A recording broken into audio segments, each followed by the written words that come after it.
very simply, very plainly, point blank. J.B. Bickerstaff said before the game yesterday the Cavs had a plan. They'd play their starters 3 quarters. They'd let the other guys play the 4th.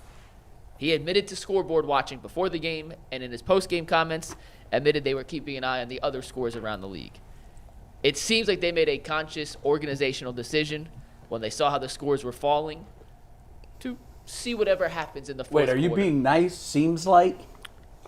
I mean, they said it was the plan beforehand. They followed their plan. Yeah, no, they had a plan and they stuck to it. They stuck to it. And the New York game ended way after their game ended, so there was no guarantee that win or lose, they would have locked up a different seed. So that's why I say it seems. But it could also be interpreted as a scaredy cat move. So do you think it was the smart move to lose in the 4th quarter, put Isaiah Mobley at the 2 guard with Imani Bates at the 1 for the entire quarter, and set up a first-round matchup with Orlando and/or Indiana? It ended up being Orlando. Or is it a chicken shit move to avoid the potential matchup of Miami or Philadelphia? So wait, the choices were scaredy cat or chicken shit? Smart or chicken shit. Okay. Those are 2 choices. Because yes. But I want you to start, Jace, because you know way more about the inner workings of this team and how this is a global decision. Yeah. And this did not happen in JB's office alone. JB did not make this decision. Yeah. Like, this is not a coach's decision. Yep. This came from well above JB. However they were going to approach it, whatever plan they had in place, the coach is the one that has to walk in the locker room and look these guys in the eyes. Yep. So he's not the one, and he's the one that has to go out and answer all the questions in front of the media about it. So this is coming from above him. And if they, like, there's so many layers to this. There's so much to this. They've had their eye on, they can say whatever they want. They've had their eye on Philadelphia since Embiid got hurt. Yep. We've talked about it on this show that I had conversations with people over there like it'd be just our luck that Philly would fall and we'd catch them in the first round. And then Joel would be back. So, like, you can't ignore that. Like, that's absolutely part of this. And another part of this is if they lose in the first round, regardless of the opponent, if they lose in the first round, there's a lot of people out of jobs. There's a lot of people getting cleaned out of there. You don't trade for Donovan Mitchell. Rightfully so. Yeah, you don't trade for Donovan Mitchell to lose in the first round 2 years in a row. Nope. So there's jobs at stake here. Like, that's the bigger picture in all of this. And yeah, I don't think they want anything to do with Philly or Miami. I think they wanted Orlando. And, you know, of all their options, Orlando and Indiana probably were the best ones out there, the most enticing ones out there. And now we'll see. Like, you got what you wanted, now we'll see. But the bigger picture of this is they've never won a playoff series under Dan's ownership without LeBron. That's a fact. They've won 1 playoff game. I can tell you that matters to Dan Gilbert. They want to win a playoff series without LeBron. And they can say, if they beat Orlando, they can say, look we have made incremental progress every year. We were a play-in team, lost in the play-in round. Then we made the playoffs last year, lost to the Knicks. As a home advantage. As a home advantage, lost the Knicks in a terrible series. But now you come back this year, hey, look, we won a playoff series. Yeah, they can point and they can say we've made progress every single year. Now, the way that they got here feels a little dirty. Yeah, it does. It feels a little messy and dirty. But by the time we get to Saturday, no one's going to be talking about this. Like, we're going to talk about this today. We'll talk about it tomorrow. I'm sure Bull's going to want to get it off. Garrett's going to want to get it off. And then once we do that, it's going to move on to the series, and no one's going to talk about this anymore. But absolutely, I think this is a manipulation because they need to win a playoff series. You don't think they'll talk about this when they get ready to start their second-round series against Boston? Well, so that's the other part of this. You're going to play Boston one way or the other. Like, you're going to have to get through Boston. You are, but Jace, I think it's obvious the longer each team plays, the more likelihood that one of their stars gets hurt. Sure. Yeah. So if they play 4 games in their first series and win in a sweep, there's 4 chances for them to lose a key piece. Right. Then they see the Cavs. Right. If they see the Cavs in the finals and not the Eastern Conference Finals, or Eastern Conference semifinals or Eastern Conference Finals, right, there's 5, 6, maybe 7 more opportunities for them to lose a key wheel. Yeah. I mean, anyone will tell you winning a championship is a war of attrition because guys just get beat up, banged up. You lose guys. The year the Cavs won the championship, the Warriors lost Bogut. You know, like that was a big loss for them when they lost them. So there's always So do you that like factor. it or no? I see both sides of it. I know how important it is to this organization to win a playoff series, and I know you're trying to sell Donovan Mitchell on a future. And losing in the first round is not selling him on a future. I'm not sure winning a first-round series and getting boat race in the second round, if that's how it goes. Right. I'm not sure that sells him either, but I understand why they're doing this. But ultimately, it feels gross. Like it's like I've never understood. I actually called someone yesterday. It was like, what is with this 3 quarters? Oh, with another team. Like, what is the 3 quarters and then sitting for the fourth? Either play guys or sit guys. That's what I thought. Either play him or sit. Because guess what? What if one of the starters turns an ankle and he's out for 2 weeks in the second and third quarter of a game you're not trying to win? Right. So either you sit the guys or you play the guys. That's what I thought. This half in, half out, I've never understood that. Because, I mean, Mike can tell you, guys, they have to go through so much to, like, activate their bodies to get ready to play a game that either make them do it or don't. And they've got so much rest. It's not like you're going to rest the guys. You got a week. Donovan should have sat. Donovan had no business playing that game. I couldn't believe that he played. With that, especially when it came to the point where they're white flagging it in the end. Well, with the knee situation, he didn't play yesterday. He played 2 games ago. He played Indiana. Well, he played against Indiana. Yes. But they needed to win that game. They needed to win one of the last 2. They got Indiana. And which of the 2 were easier to win? No, you needed to beat Indiana. You needed to beat Indiana. Yeah. Why? What if they'd have lost to Indiana and won yesterday? It'd been the same result. They'd still be exactly where they are now. But in the moment, Indiana's in town.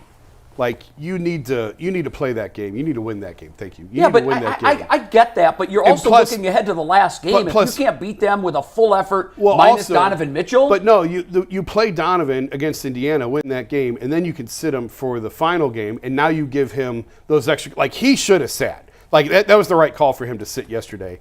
Get him off his knee. I talked to him. Mike, I assume we're going to talk about this on the podcast tomorrow a little bit. Yeah, great article if you didn't read it, by the way. Phenomenal article. So I talked to Donovan after the Indiana game, and we went in depth a little bit more on his knee because I've just been confused by the whole injury. Right. And he went through about when he heard it, how he heard it, and he said it's just tendonitis. So that needs rest. That needs rest. That's rest. Yes. So win the Indiana game, get him off his feet, sit the finale, give him this full week off, and hopefully you'll see the best version of Donovan on Saturday. Did the contract come up? No, because I knew he was going to answer it anyway. Sure. So we talked about the knee. We talked about a lot. I am definitively in the I don't like it camp. Yeah. I just think it's a loser's mentality. It is. Look at the Knicks. Like the Knicks Knicks went out, balled out. Now, okay, they're in the 2. Yeah. And they've got a tough first-round matchup. Yep. There's no other way around it. But you know what? The Knicks aren't in this to win a series. No. Now, they did that last year, but they're in it to win it. Yeah. And I just think it sends a bad message to your players. And fans, I think. Yeah, and but I get the player part of it. Of course you worry about your fans, yes. But you really have to worry about the 15 guys in that locker room. And I just feel like Max Strus, to me, looked pretty pissed off yesterday. He was adamantly, and Earl was in the locker room with me yesterday. First time Earl got a chance to do the media side of it. Earl, how upset compared to how George sounded, how the Mobley sounded, how much different was the tone of Max Strus in the locker room? Man, y'all hear me talk all the time. When you come to communication, body language is the most important part to communication. He was visibly upset and pissed off. This is a dude who went out there, shout out to Max Strus, first career triple-double, but he wanted to go out there and win this game. I hear your argument. I'm going to go ahead and say I thought it was a smart move, and this is why. The Cavaliers are dealing with injuries to pretty important players, Donovan Mitchell being at the very top of that list. The Cavaliers have struggled over the last 2 months of the season to close the season out. They last 10 games of the year, they went 4-6. This is a team that hasn't played their best basketball, are dealing with injuries. And, of course, if you're in that situation, you want to put yourself in a position to have the most favorable first-round matchup possible for all the reasons that Jason just mentioned, right? Because you want to be able to try to sell progress to Dan Gilbert, to the fan base. Is it progress to you? To everybody else. To me, no, it's not. If they beat Orlando, no, it's not. In a sweep. But I'm just saying, this is what, no. To answer you, no, it's not progress to me.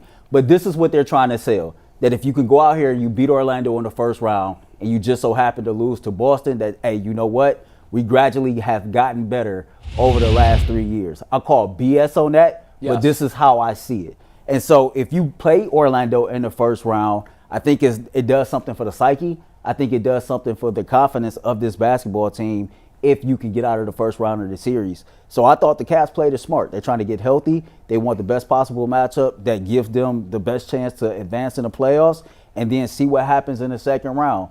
at the end of it all, Jason, to me personally, I don't care if they get out of the first round or not. Unless this team make the Eastern Conference Finals, I think everybody's getting fired anyway. On the progress end of it, if they beat Orlando and lose to the Celtics and then have their post-mortem news conference, and anybody tries to stand up there and say, look, we made progress, we went another round. You can tell me you're a cat, but if you walk on 2 feet and you don't have a tail, you're not a cat. Mm-hmm. I can tell with my own 2 eyes what you are. But they did it last year. They lost the first round and said, but hey, we won 51 games. Sure they did. And guess what? I didn't buy that either. Nobody did. And the fans, I don't think, buy it. Particularly when they made off-season moves that we all sat here and said, these are good moves. That's it. These are nice moves. This is a better basketball team. And they never found the gel, with the exception of that 18-2, which they kind of stepped in by accident. Mm-hmm. And as soon as they were full strength again, the season was over. The team was not as good. Now, I know Donovan Mitchell's injury after the All-Star break had a lot to do with that. But to me, I'll juxtapose this with, I know we're not huge golf fans here, but I watched the final round of the Masters yesterday, and I love to watch sports and winners and how they operate. I just love it. I'm fascinated by winners' mentality and losers' mentality. This is the same team that blew a 26-point lead a week and change ago. Mm-hmm. This is the same club, okay? And they lost that because they had a loser's mentality. They took their foot off the gas. They stopped pressing the action, and they were hoping that they could hold on till the very end. Well, that's the recipe to lose. We all know that. That same mentality is what we saw on display yesterday. If the Knicks flame out in the second round, I feel better being a fan of the Knicks, because here's why. I don't know if this has ever happened. I don't know how we look this up. The difference between the 2 seed and the 8 seed, 4 games. I can't remember a time that's ever happened. Yeah. Any division. Yeah. Jay, let me ask you this. What if New York loses in the first round? I was going to ask that. That's my point. I would be able to swallow losing in the first round to, by the way, a team that I think is better than them. I do. You think Philly's better than New York? I do. Yeah. I just think they are. I don't think they're better by much. Philly at full strength. But I think Philly at full strength is a better team. There is honor in taking on the champion, and you gave it your best effort. I just don't. So back to the Masters. I watch sporting events. I watch how Golden State conducted themselves. What's their mindset? What is their body language saying? How teams that have built dynasties. I loved watching the Bulls during their dynasty. And it doesn't just mean basketball, it could be any sport. I loved watching Tiger when he was the front-running, throat-slashing king. Man, you talk about no prisoners, that he wrote the book. Yesterday, Scottie Scheffler, in a 3-hole span, went birdie, birdie, birdie. He was down the leaderboard. Birdie, birdie, birdie. He never looked at the leaderboard once from the 5th, 6th hole. Didn't look at it. He was in the lead. In fact, at one point, he had a 3 or 4 stroke lead. Didn't look. Didn't care to him. You know what he can control? What he does. Mm-hmm. Mm-hmm. Doesn't matter what anybody else behind him. What's Max Homa doing? Oh, he just put one out of bounds. I don't care. That doesn't affect me. I am going to play, and that's what champions do. In my estimation, champions don't give a rat's ass about who the competition is and what they're doing. We're going to do our game. We're going to inflict our game, our style on you, and you see if you can keep up. That's what winners do. LeBron used to say it all the time. Just get me in. I don't care. Yes, I don't care where we are. He's doing it now. Yeah. Look at him now. I don't disagree with y'all, but I use another sport for an analogy, right? Look at Floyd Mayweather.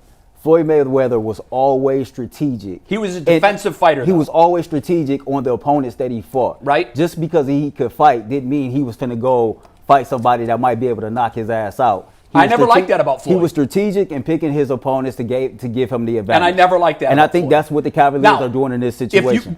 What's Floyd Mayweather known for? Defense. Yeah, but I'm just saying. I'm giving you the comparison. In a one-on-one sport, which is a gladiator sport, like, he knew how to survive. No, I get that. And he did it. I'm just playing devil advocate. I understand that. And that's a great, by the way, that's a great example of someone who didn't have that winner's mentality, but always won. It's just like growing up. Just because you know you can fight don't mean you go picking fights with everybody. Right. You got to be smart about how you move. Sure. And I think the Cavaliers are just being smart with how they move. This is a team that hasn't played their best basketball and are dealing with injuries, and maybe playing the Orlando Magic, who they might view as a weaker opponent, might do something for their psyche if they can go out there, play their hand well, and play well. Maybe. That can build confidence going into the second round. One thing I'll push back on, if the Cavs, because at the time you had no way of knowing if you were going to be 2 or 3. I know. So if they you play it like the Knicks. If let's say Cavs win, Knicks lose, Yeah. and now you're the 2. Yep. Had the Cavs lost in the first round to, it doesn't matter, Philly, Miami, whatever, the vast majority, maybe not everybody, the vast majority of fans would be irate. See, that they'll take a series win over Orlando. I get it. You take a series win. In the grand scheme of things, no one here started the year by saying, God, if we could just make the second round. Right. If we can make the second round, we're going to have a parade. Nobody thinks that way. Correct. And here's the thing. I would say this to you. Had the Cavs nailed the 2 and lost to Philly in the first round, you know what I would say? What an awful break. They got Philly at full strength. And in truth, they're not a better team than Philly. They're just not. Mm-hmm. They're not. Yeah. So they lost to a team that was better than them. It's how you play it. Are you going to... Is the first round series 7 games this year? Yeah. Yeah. It's been 7 games for a while now. Okay. I thought last It year used to was be 5, but that was like years ago. Okay. But Jason, help me out. 4-1 Not to last cut you year off, with the Knicks. But help me out, because you cover this more than all of us, right? I can think back to the years that Golden State was winning championships, or when Houston was trying to compete to win that championship. It was like other teams was doing that then. That was in good spaces. This is not the first time that we've seen a team purposely win or lose to try to position itself in the playoffs. Happens every year. This happens every year. I get your point. The way that the Cavs have played over the last couple months is frustrating you. It's pissing you off because this is a team that's been hot and cold. They've been teetering in the wrong direction, and you go out there and you see them lay an egg against a team that they damn well should have beat. I get that. But on the other side of it, man, you got to play your hands smart, Jay. Like, we getting into the playoffs, and you want to show some type of success. Do we want to see a second-round exit? No. But it's not like this team was going to go win an NBA championship. And as far as I'm concerned, when this is all said and done, it's only going to be one team that was satisfied with the outcome of the season. And that's what it should be, by the way. Yeah, for sure. Like, if you're the Cavs and you make it to the finals, there is solace in that. That's a consolation win. Because now you know coming into next year, if you can maybe add a piece, now you're looking at things saying, we're in the upper echelon, we're in the top 4. So we're in a pretty good spot, top 2.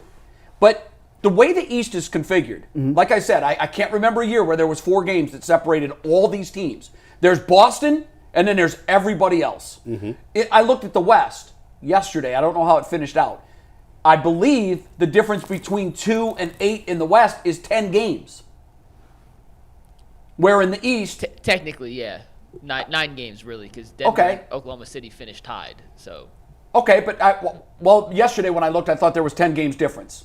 I don't know how everything shook out yesterday. But my point here is, if you've got 6, 7 teams within 4 games of one another, that's a blender. That's a crapshoot. Philly is the wild card. Miami also, I love the way Miami plays it. Miami's like, we're good. They do this every year. You know why? Because Pat Riley and now Spo are smart enough. They've been through the battles. They get this. You're going to win an extra 20 games to get one more game at home? Yeah. Like, that's nonsense. I told Mike earlier, we all know Boston is the clear-cut favorite to come out the East. But, man, oh, man, to draw like an Eric Spoelstra coach team in the first round. I wouldn't want it. Like, I've heard experts say, you could speak to this, that Boston is great, but if they're not hitting threes and they're not rebounding, they can get got just like any other team in the NBA. I have zero faith in their coach. Zero. And by the way, in a series, this is the time of year where the coaching now matters. Yeah, for sure. Like, honestly, I don't think there's anything the Cavs can do short of beating Boston in the second round that saves anyone's job.